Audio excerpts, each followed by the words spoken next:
നിങ്ങളുടെ ഫേവറേറ്റ് സീരിയലുകൾ ടിവിയിൽ വരുന്നതിന് മുൻപേ സൺ നെക്സ്റ്റ് ആപ്പിൽ കാണാം. ഇനി എല്ലാവർക്കും മുൻപേ കാണൂ. ഇപ്പോൾ തന്നെ സൺ നെക്സ്റ്റ് ആപ്പ് ഡൗൺലോഡ് ചെയ്ത് സബ്സ്ക്രൈബ് ചെയ്യൂ.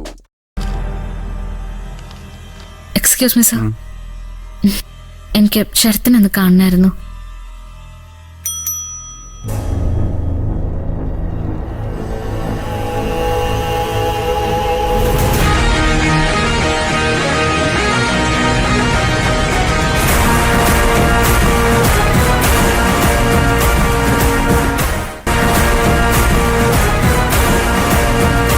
ഈ കിടപ്പൊന്ന് കാണാൻ വേണ്ടി വന്നതാടാ ശരത്തെ,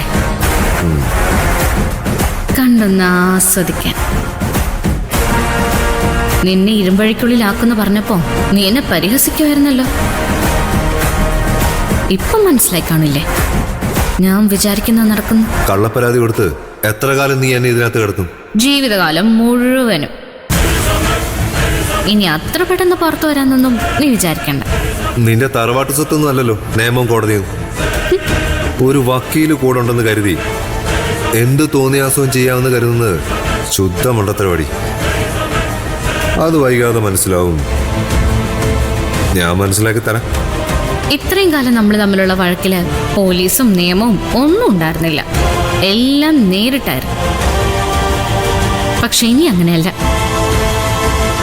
എനിക്കും നിനക്കും ഇടയില് നിയമത്തിന്റെ ഒരു മറ, ദാ ഈ കമ്പി അഴികള് പോലെ അതുണ്ടായിരിക്കും.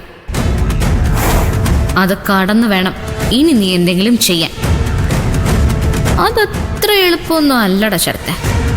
എനിക്കൊരു പേടിയില്ല. പോലീസും കോടതിയൊക്കെ കുറെ കണ്ടവനാടി ഞാൻ. ആ, അത് ശരിയായിരിക്കും. നിന്നെ പോലൊരു ക്രിമിനലിന് ഈ ജയിലും സ്വന്തം വീടായിട്ട് തോന്നും. ഞാൻ പറഞ്ഞ വാക്ക് പാലിച്ചേ. കല്യാണം നടത്തില്ല എന്ന് ഞാൻ പറഞ്ഞു, തടഞ്ഞു.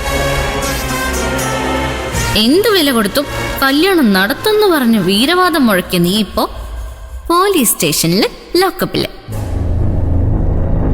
ഇപ്പൊ മനസ്സിലായില്ലേ ഈ ദേവിക ആരാണെന്ന്? ദേവിക വിചാരിച്ചാലും പലതും നടക്കുന്ന ഇപ്പൊ നിനക്ക് മനസ്സിലായില്ലേ? തുടങ്ങിയതല്ലേ ഉള്ളൂ. ഇനി ഒരുപാട് ഒരുപാട് ഒരുപാട് നീ അനുഭവിക്കാൻ കിടക്കുന്നതേ ഉള്ളൂ. നിനക്ക് ചെയ്യാൻ പറ്റുന്നൊക്കെ ചെയ്യടി. എന്നെങ്കിലും ഞാൻ പുറത്തു വരുമല്ലോ. അതിന്റെ പിറ്റേ ദിവസം പത്രത്തിലെ ചരമ പേജില് നിന്റെ പടം വെച്ചൊരു വാർത്ത വരും. അന്തരിച്ചു. നിയമത്തിന്റെ പഴുതുപയോഗിച്ച് രക്ഷപ്പെടാൻ ആർക്കും പറ്റുവടാ. അങ്ങനെ നീ രക്ഷപ്പെട്ട നിയമം തരേണ്ടിയിരുന്ന പരമാവധി ശിക്ഷ നിനക്ക് തരാൻ പോകുന്ന ഞാനായിരിക്കും.